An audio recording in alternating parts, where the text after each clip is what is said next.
அஸ்ஸலாமு அலைக்கும். Hi everyone, welcome to Mumtaz delight. இன்றைக்கி நான் என்ன செய்ய போகிறேன்னா மீன் குழம்பு தான் செய்ய போகிறேன். என்ன மீன்லனா மத்தி மீன் குழம்பு தான் பண்ண போகிறேன்.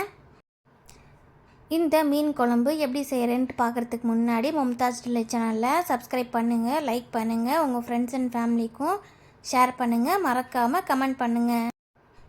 இப்போ வாங்க எப்படி செய்கிறதுன்ட்டு பார்க்கலாம். மீன் குழம்பு செய்கிறதுக்கு நான் ஃபஸ்ட்டு எண்ணெய் போட்டுக்கிட்டேன். எண்ணெய் நான் தேங்காய் எண்ணெய் யூஸ் பண்ணுறேன். உங்களுக்கு நார்மல் ரீஃபண்ட் ஆயில், நல்லெண்ணெய், கல்லெண்ணெய் நீங்கள் எது வேணாலும் அதை யூஸ் பண்ணிக்கலாம். எண்ணெய் சூடானோடனே கடுகு போட்டுக்கலாம். போட்டதுக்கப்புறம் கொஞ்சோண்டு 1/2 டீஸ்பூன் வெந்தயம் போட்டுக்கிறேன். அதுக்கப்புறம் 1 டீஸ்பூன் சீரகம். இது மூணுமே பொரிஞ்சதுக்கப்புறம் பூண்டு நசுக்கி போட்டுக்கலாம்.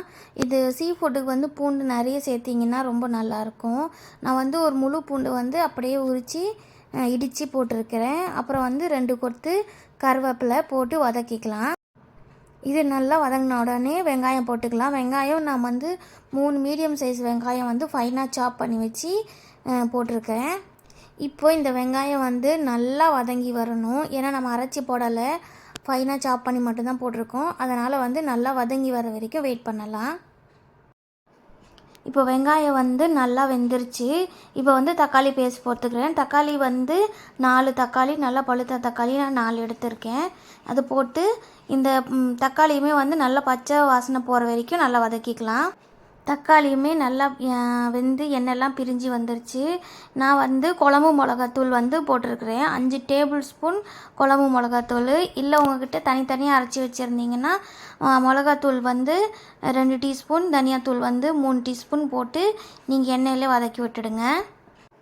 மசாலா போட்ட உடனே ஒரு லெமன் சைஸ் புளி நான் கரைச்சி வச்சுருக்கேன். அது நான் போட்டுக்கிறேன். புளி கரைச்சி போட்டதுக்கப்புறம் நம்ம தண்ணி தேவையான அளவு போட்டுக்கலாம். எந்த அளவுக்கு நம்ம புளிப்பு வேணுமோ அந்த அளவுக்கு பார்த்து நம்ம தண்ணி போட்டுக்கலாம். நான் பச்சை மாங்காய் வேறு போட போகிறேன். அதனால தான் புளி நான் அளவாக போட்டேன். இல்லை நீங்கள் மாங்காய் போட மாட்டிங்கன்னா நீங்கள் புளி கொஞ்சம் எக்ஸஸாக போட்டுக்கோங்க. இப்போது தண்ணி ஊற்றி உங்கள் குழம்புக்கு எந்த அளவுக்கு திக்னஸ் வேணுமோ அந்தளவுக்கு தண்ணி ஊற்றி நம்ம அட்ஜஸ்ட் பண்ணிக்கலாம். அட்ஜஸ்ட் பண்ணதுக்கப்புறம் உப்பு, புளி, காரெல்லாம் எந்த அளவுக்கு இருக்குதுன்னு பார்த்துட்டு மறுபடியும் தேவைப்பட்டுச்சுன்னா நீங்கள் உப்பு, புளி, காரெல்லாம் போட்டுக்கலாம். இப்போ இது நல்லா 10லேருந்து 15 நிமிஷம் நல்லா கொதிக்கிட்டோம். எண்ணெய் நல்லா பிரிஞ்சு மேலே வரணும், அந்தளவுக்கு நல்லா கொதிக்கிட்டோம். குழம்பு நல்லா வெந்துருச்சு. இப்போ மாங்காய் போட்டு இது ஒரு 5 நிமிஷம் கொதிக்க விட்டுடலாம். இப்போது நம்ம குழம்புக்கு தேவையான மீன் போட்டுக்கலாம். நான் மத்தி மீன் போடுறேன். உங்களுக்கு வேறு ஏதாச்சும் மீன் தேவைப்பட்டுச்சுன்னா நீங்கள் அது கூட இந்த குழம்புக்கு போட்டுக்கலாம்.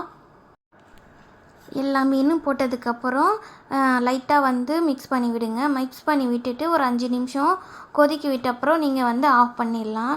இது மீன் போட்ட உடனே கலக்கக்கூடாது, நல்லா வேக வைக்கக்கூடாது அப்படின்ட்டுலாம் ஒன்றும் இல்லை. சீ ஃபுட் நல்லா கொஞ்சம் வேக வச்சு சாப்பிட்டா தான் இந்த அலர்ஜி அந்த மாதிரி எதுவுமே வராமல் இருக்கும்.